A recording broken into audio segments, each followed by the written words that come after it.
children come forward. The children are going to go out and have their own time while we have the sermon. So let's have some children up here to commission them and send them out.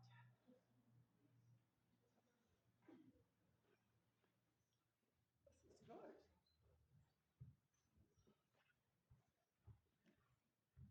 And more still. This is a good number to be going out. Now, who's going to take the candle? Would you like to take the candle for us today? Here you go. Would you like to carry it? Why not? Let's pray with these young ones. Loving God, we thank you for these young lives, for the potential in them, for what you can do in their lives. We pray as they go out now that you'll be with them as they learn, that their faith may be fed as the seed is sown. Amen.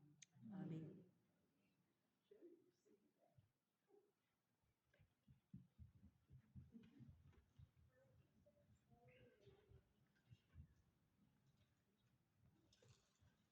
I seem to be a bit of a jinx with microphones.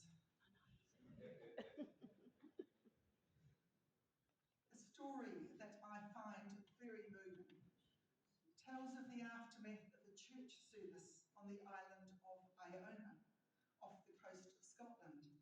Some of you have possibly been to Iona, or at least have heard of it. It is an ancient place, and there has been a Christian presence there for many centuries, since St Columba built a monastery there.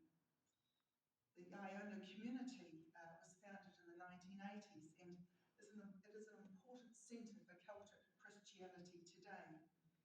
Many people go to Iona in order to spend a few months there, or a week's retreat, or just to experience that spiritual atmosphere of the place. One of the chaplains of Iona tells the story of how a group of young Borstal inmates had been camping for a week on the island. On their last night, they attended the regular weekly communion service, along with the other people who were on the island. After the service, having locked up the church, the chaplain was about to leave when he found one of the young Borstal lads in a quiet corner outside the church, crying. Thinking that he was upset at leaving the island and going back to the Borstal, he stopped to comfort the young man. But no, the youngster said, it was not the thought of leaving that had him so upset. It was the fact that people had shaken his hand and exchanged the peace of Christ with him during the service. It was the fact that these ordinary, law-abiding Christian people thought he was worth acknowledging and had given him a blessing of peace that had brought him to tears. Until then, it would not have occurred to him that he was worthy of receiving such a gesture. And the realization that these people considered that he was had caused him to break down. When I read the Gospel set for today, this story came to mind, because it is a real-life example of the parable that Jesus told. A seed of love, acceptance and worth was sown in that young man, in that service, through the simple sharing of the peace among the congregation. We will never know, probably the chaplain who told the story will never know, what harvest may have come from the sowing of that seed. But we can be sure that the growth happens once the seed has been planted, because the first parable tells us so. The images in the two parables we heard today about what the kingdom of God is like, at first reading might seem rather passive and less interesting than some of the other ones that Jesus told. They don't have the same human drama. It's not like the parable of the pearl of great price or of the Good Samaritan. Someone sows a seed and then forgets about it until it has sprouted, grown, ripened, and is ready for harvest, at which point they go out and harvest it. In the second parable, the seed is identified as the mustard seed, the smallest of all all. And yet, from such a small beginning, it grows into a bush large enough to be able to provide shelter. But when we think a little deeper, a little more about the sowing of the seed, it is anything but passive.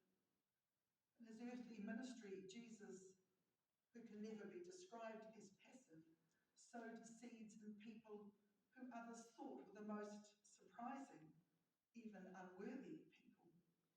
He recognised the potential fertile soil that would be receptive to seed being sown in those who were shunned by others, in prostitutes, the religiously impure, tax collectors, widows, the working poor, those possessed by unclean spirits, and so on.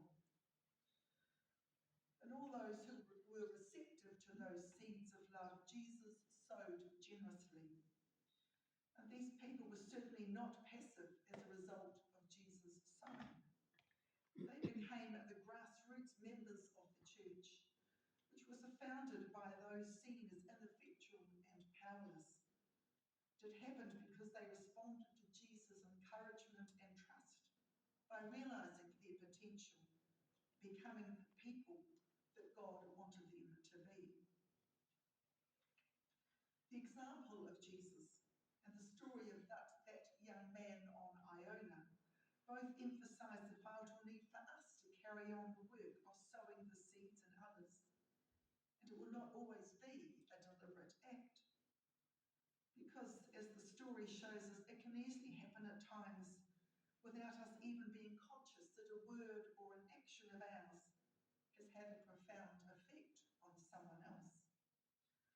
I would predict that we can all think of an occasion when someone had an effect on us that they may not be aware of, but whose timely word or action or smile or cup of tea came just at the time when we needed to receive it, and it was an encouragement and a blessing to us.